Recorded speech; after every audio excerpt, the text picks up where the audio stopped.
The शुंजी family children episode 9 की शुरुआत में सभी लोग शुंजी फैमिली की बहनों को ही देख रहे होते हैं और हमेशा की तरह उनके बारे में ही बात कर रहे होते हैं। लेकिन तभी वो नोटिस करते हैं कि उनमें एक बहन मिसिंग है और इनको भी यहाँ पर ऊका के बिना थोड़ा थोड़ा खाली महसूस हो रहा होता है। ऊका बनरी को बता देती है कि वो और एक दिन बाहर रुकने वाली है, इसलिए वो स्कूल नहीं आ पाएगी और कोई भी उसके बारे में चिंता न करे। पर ऊका पहले कभी भी ऐसे ही स्कूल बंद नहीं की है, इसलिए उन लोगों को उसके बारे में चिंता हो रही होती है। आराता यहाँ पर सोचता है कि ऊका शायद पहले थोड़ी डिप्रेस थी। नेक्स्ट सीन में ऊका के दोस्त आराता के पास आकर ऊका के बारे में पूछते हैं। उन्हें ऊका के लिए चिंता हो रही होती है क्योंकि ऊका पहले कभी भी ऐसे ही स्कूल बंद नहीं की है। आराता कहता है चिंता मत करो, वो ठीक है, बस वो आज ऐसे ही छुट्टी में है। और आराता यहाँ पर सोचता है आखिर क्या वजह होगी जिससे ऊका को यामना से जाना पड़ी और पूरे 3 दिन हो चुके हैं पर वो अभी तक भी वापस नहीं आई। नेक्स्ट सीन में हम ऊका को देखते हैं। वो पहले यहाँ पर नहाती है, फिर वो कहीं निकल जाती है और हम देखते हैं वो थोड़ी सी दुखी होती है। आगे यहाँ पर ये सभी ऊका के लिए काफ़ी ज़्यादा चिंतित होते हैं और सेया यहाँ पर उसकी कुछ ज़्यादा ही चिंता कर रही होती है। वो कहती है वो क्या एक सोशल पर्सन है, अगर वो ज़्यादा समय के लिए सभी से दूर रहेगी तो उसकी रेपुटेशन खराब हो जाएगी। आगे वो आराता से पूछती है कि क्या तुम्हें उसके बारे में कुछ पता है, तो आराता कहता है नहीं। सेया ये सुनकर आराता के ऊपर गुस्सा हो जाती है और कहती है तुम कहते हो कि तुम उसके भाई हो पर तुम्हें उसके बारे में थोड़ी सी भी चिंता नहीं। आराता कहता है तुम्हें उसके बारे में इतनी भी चिंता नहीं करना चाहिए। सेया कहती है क्या मैं उसके बारे में चिंता कर कर गलत कर रही हूँ। तभी यहाँ पर बनरी आती है और वह बताती है कि एक बार ऊका ने जब अपना फ़ोन खो दिया था तो उसके बाद से बनरी ने ऊका से उसकी जीपीएस लोकेशन शेयर करने के लिए कहा था। फिर बनरी जब ऊका की लोकेशन सभी को दिखाती है तो सभी ये देखकर हैरान हो जाते हैं कि ऊका अभी माउंट फूजी में है। आराता यहाँ पर सोचता है यामना से उसका मतलब माउंट फूजी था। ये सभी बात कर लेते हैं कि आखिर वह वहाँ पर क्यों गई होगी। आगे ये सभी काफ़ी ज़्यादा डर जाते हैं क्योंकि वहाँ पर तो सुसाइड फॉरेस्ट है। तभी सेहा कहती है ऐसे ही कोई भी चीज़ें मत सोचो, ऊका ऐसा कभी भी नहीं करेगी। आगे बनरी खुद को शांत करने के लिए आसपास की चीज़ों को पकड़ के कहती है हाँ ऊका यहीं पर है, हमें उसकी ज़्यादा चिंता नहीं करनी चाहिए। और आराता यहाँ पर सोचता है कि आखिर वो माउंट फूजी पर 3 दिन तक क्या कर रही है। नेक्स्ट हम माउंट फूजी का सीन देखते हैं। ऊका यहाँ पर इस पहाड़ के ऊपर चढ़ रही है, फिर वो यहाँ पर इस होटल के पास आ जाती है जहाँ पर वो पिछले 2 दिन रही थी और आज भी वो यहाँ पर रहने वाली थी। इसलिए इस होटल की ओनर थोड़ी हैरान होती है क्योंकि यहाँ पर मल्टीपल दिन कोई भी नहीं रहते और ख़ास करके हाई स्कूल के बच्चों को यहाँ पर अकेले देखना तो बहुत रेयर है। ऊका इस पर कहती है कि मैं यहाँ पर कुछ देखने आई हूँ।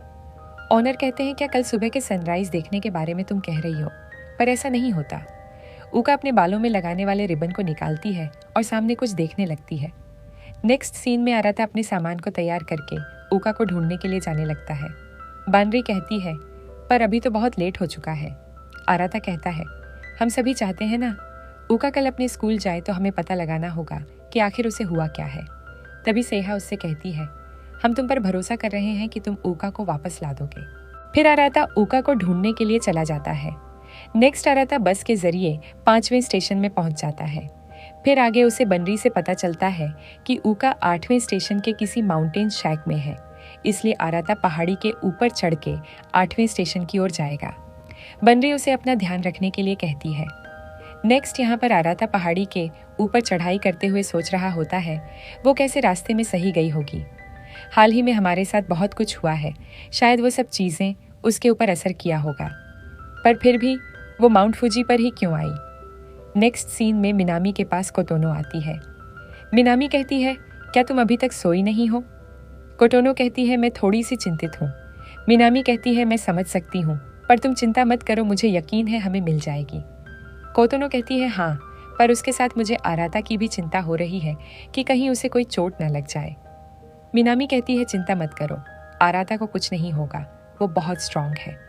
नेक्स्ट सीन में ऊका यहाँ पर सामने आराता को देखकर काफ़ी हैरान होती है और वो उससे पूछती है कि आखिर तुम यहाँ पर क्यों हो। आराता पहले तो टॉपिक चेंज करके दूसरी बातों के बारे में बातें करने लगता है और कहता है कि मुझे 8वें स्टेशन से 5वें स्टेशन तक आने के लिए 1 घंटा लग गया। ऊका ये सुनकर हैरान होती है कि वो इतनी दूर चल के आया और आगे कहती है, मुझे पता ही था तुम सच में एक गोरिल्ला हो। और आगे कहती है, आखिर तुम मेरे पास क्यों आए हो? मेरे पास तुम्हें देने के लिए कोई भी केला नहीं है। आराता कहता है, ये जाहिर है, मैं तुम्हें ढूंढने के लिए आया हूँ। आगे आराता यहाँ के ओनर से कहता है, मैं भी आज यहाँ पर रहने वाला हूँ। ओनर कहती है, हाँ क्यों नहीं, तुम दोनों भाई बहन हो, है ना? फिर ये दोनों घर के अंदर जाने लगते हैं और ऊका कहती है, तुम एक सर दर्द हो। आगे आराता बाकी सभी को मैसेज के जरिए बता देता है कि वो ऊका को ढूंढ चुका है।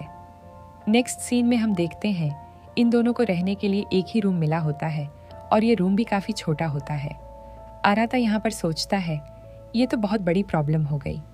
अचानक से यहाँ पर आने की वजह से यहाँ पर और कोई भी रूम नहीं है, इसलिए आज रात मुझे उसके साथ ही बितानी पड़ेगी। पिछली बार जो हुआ उसके बाद से ये थोड़ा सा अजीब है। आगे वह कहता है, पता नहीं आजकल मेरे दिमाग में इन्हीं तरीके की बातें क्यों आते रहती है। फिर तभी ऊका उससे कहती है, पीछे मत देखना, मैं कपड़े बदलने वाली हूँ। ऐसा कहने के बाद ऊका कपड़े उतारने लगती है और उसे देखकर आराता यहाँ पर काफ़ी ज़्यादा शर्माने लगता है। आराता कहता है, आखिर मुझे अब इतना अजीब क्यों महसूस हो रहा है? मैंने पहले भी तो उसके शरीर को अनगिनत बार देखा है और मुझे यह पता होना चाहिए कि वो अपने यह हाइकिंग वाले कपड़े को पहन के नहीं सोने वाली है। फिर कपड़े चेंज करने के बाद ऊका उससे कहती है, मेरा हो गया। फिर वो उसे गुड नाइट कह के सो जाती है। आगे आराता उससे कहता है, फ्यूचर के स्टूडेंट प्रेसिडेंट को ऐसे ही स्कूल से छुट्टी नहीं लेना चाहिए, इसलिए हम दोनों कल सुबह ही घर चलेंगे। और वैसे भी आखिर तुम यहाँ पर क्यों आई? पर ऊका इस पर कुछ नहीं कहती, जिसके बाद आराता यहाँ पर सोने लगता है।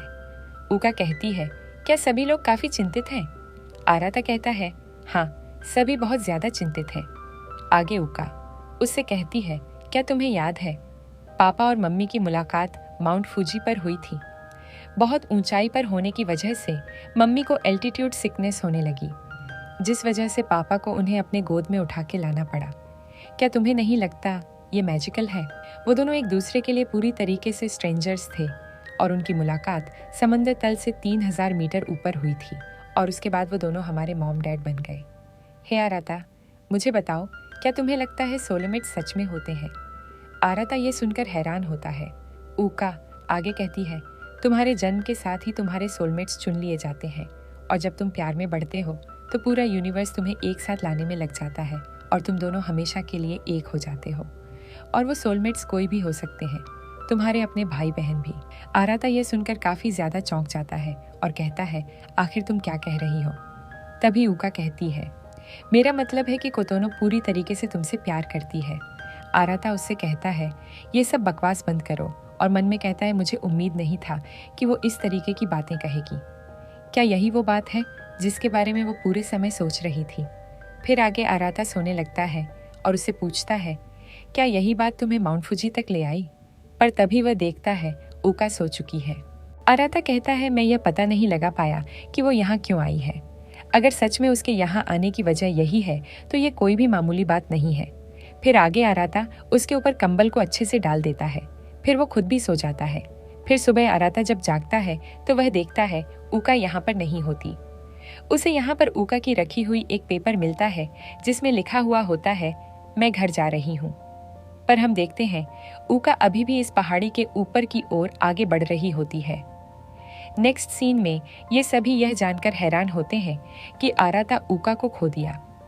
आराता उन्हें बताता है कि जब मैं सुबह उठा तो वह चली गई थी। वो एक नोट छोड़ के गई थी जिसमें वो लिखी थी कि वो घर जा रही है। लेकिन मुझे यह बताओ कि उसकी जीपीएस लोकेशन क्या दिखा रहा है? बनरी कहती है, मैं बहुत समय से उसकी लोकेशन देख रही हूँ, पर ऐसा नहीं लग रहा है कि वो घर वापस आ रही है। आराता इस पर समझ जाता है कि घर वापस जाने वाली बात ऊका झूठ बोल रही है। आगे ऊका को इस पहाड़ के सबसे ऊपर खड़े हुए देखकर सभी लोग बात कर रहे होते हैं कि आखिर उस लड़की को क्या हुआ है। वो 1 घंटे से वहां पर खड़ी हुई है। आगे हम देखते हैं ऊका यहाँ पर अपनी रिबन को देखती है, फिर वो यहाँ से जाने लगती है। फिर हम यहाँ पर 2 लोगों को देखते हैं जो कि बात कर रहे होते हैं कि कोहरा काफी ज्यादा बढ़ रहा है, इसलिए हमें सुबह रिडल पर नहीं जाना चाहिए। पर तभी ऊका उसी रास्ते की ओर ही आगे बढ़ती रहती है। ऊका कह रही थी कि फिर से कुछ भी नहीं हुआ। आखिर मैं यहाँ पर क्या कर रही हूँ? और मैंने इसके लिए एक दिन स्कूल से छुट्टी ले ली। शायद मुझे आराता के साथ घर चले जाना चाहिए था। ऐसा कहकर वो आगे बढ़ती रहती है। आगे आराता इस पहाड़ के ऊपर आने के बाद ऊका जब उसे नहीं मिलती तो उसे लगता है कि ऊका नीचे चली गई होगी। आगे ऊका जब यहाँ पर अपनी सोच से बाहर आती है तो उसे एहसास होता है कि वो यहाँ पर भटक चुकी है। यहाँ पर काफ़ी ज़्यादा कोहरा होता है और यहाँ कोई भी लोग नहीं होते, इसलिए वो यहाँ पर थोड़ी घबराने लगती है। आगे वो यहाँ पर दूसरे लोगों को आवाज़ लगाने लगती है, लेकिन तभी उसका पैर फिसलता है और वो नीचे गिर जाती है। बहुत ज़्यादा कोहरे की वजह से उसे यहाँ पर सामने कुछ भी दिखाई नहीं दे रहा होता और यहाँ पर उसकी पैर भी चोटिल हो चुकी थी, जिस वजह से वो यहाँ से ऊपर चढ़ के भी नहीं जा सकती थी। आगे वह यहाँ पर नीचे से मदद मांगने लगती है। आगे यहाँ पर आराता इस होटल में वापस से आके ऊका के बारे में पूछता है तो उसे पता लगता है कि ऊका यहाँ पर वापस से नहीं आई है। भले ही ऊका का सारा सामान इस होटल में अभी भी है। आराता समझ जाता है कि ऊका अभी भी इस पहाड़ के कहीं ऊपर होगी और इससे नीचे नहीं उतरी है। आराता ये बात बानरी को भी बता देता है। बानरी बताती है अब ऊका की लोकेशन आउट ऑफ रेंज बता रहा है और आगे कहती है पर आखिरी बार मैंने ऊका को पहाड़ के पूरे ऊपर पहुंचते हुए देखा था। आराता कहता है तो फिर ज़रूर वो वापस आते हुए कहीं गई होगी। आगे हमें एक पास्ट का सीन दिखाया जाता है। ये उनकी मदर की ईयररिंग होती है जो कि उनके डैड ऊका को गिफ्ट के तौर पर दिए थे और इस ईयररिंग को ऊका हेडबैंड की तरह अपने बालों में बांधती है। आगे उसके डैड माउंट फूजी के ऊपर उनके मॉम के साथ उनकी मुलाकात कैसे हुई वो बताते हैं। ऊका ये सुनकर काफ़ी खुश होती है और कहती है आप दोनों को एक साथ मिलना यह आपके भाग्य में ही था। उसके डैड कहते हैं मुझे यकीन है तुम्हें भी एक दिन तुम्हारा मनचाहा सोलमेट तुम्हें मिल जाएगा। फिर हम प्रेजेंट का सीन देखते हैं। ये सारे बातें ऊका को अब याद आ रही होती हैं।